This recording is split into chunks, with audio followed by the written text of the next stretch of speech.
നിങ്ങളുടെ ഇഷ്ട പരമ്പരകൾ എക്സ്ക്ലൂസീവായി സൺ നെക്സ്റ്റ് ആപ്പിലൂടെ തികച്ചും ഫ്രീ ആയി ഇപ്പോഴേ ആപ്പ് ഡൗൺലോഡ് ചെയ്യൂ.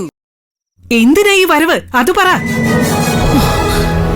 നോക്ക്, നീ കളഞ്ഞിട്ട് പോയ ഉടൻ ഞാൻ ഈ കൈകളിൽ എടുത്തു പിടിച്ചത് അവന്.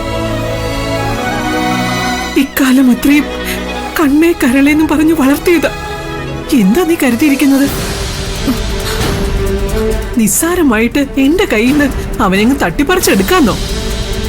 നടക്കില്ലടി, നടക്കാൻ ഞാൻ സമ്മതിക്കില്ല. ഞാൻ അവനെ ആദ്യമായിട്ട് കാണുമ്പോ ഒരു പെറ്റമ്മയുടെ ചൂടിന് വേണ്ടി പാവിട്ട് കരയായിരുന്നു. ഇപ്പോഴുണ്ട് എന്റെ ചെവിയിലാ കരച്ച്. അന്ന് ഞാനെടുത്ത് ചേർത്ത് പിടിച്ചതാ. മനസ്സ് നിറഞ്ഞു തന്നെയാ അവരോട് പറഞ്ഞത്, നിന്റെ അമ്മ ഞാനാണെന്ന്. ഇനി തിരുത്താൻ പറ്റില്ല, വിട്ടു തരാനും ആവില്ല. നിനക്കറിയോ, അതിനുശേഷം എനിക്ക് 2 മക്കള് പിറന്നു, പ്രണവും യാമിനിയും. ആ സമയത്ത് പോലും ഞാൻ ഏറ്റവും കൂടുതൽ സ്നേഹം കൊടുത്തത് ഗൗതമിന്.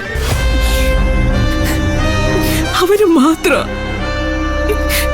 അവനെന്റെ മോൻ മാത്രമല്ല, എന്റെ പ്രാണന, എന്റെ ജീവന.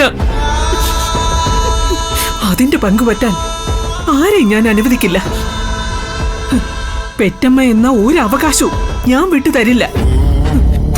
അങ്ങനെ എങ്ങാനും വേണ്ടി വന്ന നിന്നെ ഞാൻ കൊല്ലു നിർമ്മലേ. ഭഗവാനാണ് സത്യം. നിന്റെ അഭിനയം നന്നായിട്ടുണ്ട്. 30 വർഷം കഴിഞ്ഞപ്പോഴാ നിനക്ക് രക്തബന്ധം എന്താണെന്ന് ഓർമ്മ വന്നതല്ലേ? നാണം തോന്നുന്നില്ലേടി നിനക്ക്? ഈ കുടുംബത്തിനൊരു അന്തസ്സുണ്ട്, ഒരു സമാധാനമുണ്ട്. അത് നശിപ്പിച്ച് കളയാനാണ് നിന്റെ ഉദ്ദേശമെങ്കിൽ നടക്കില്ല. പൊയ്ക്കോണം, ഇറങ്ങി പൊയ്ക്കോണം ഇവിടുന്ന്. ഞാൻ പാറുവിന് എന്തെങ്കിലും ദ്രോഹം ചെയ്യുന്ന തോന്നുന്നുണ്ടോ? ഇല്ല പാറു, ഞാൻ എന്റെ മോന്റെ കൂടെ.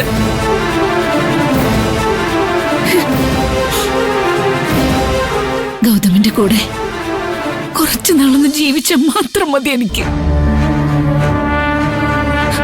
ഗൗതം എന്നും പാറുവിന്റെ തന്നെ ആയിരിക്കും. പാർവതി എന്നെ വിശ്വസിക്കണം, ഒരു ദ്രോഹവും ഞാൻ ചെയ്യില്ല.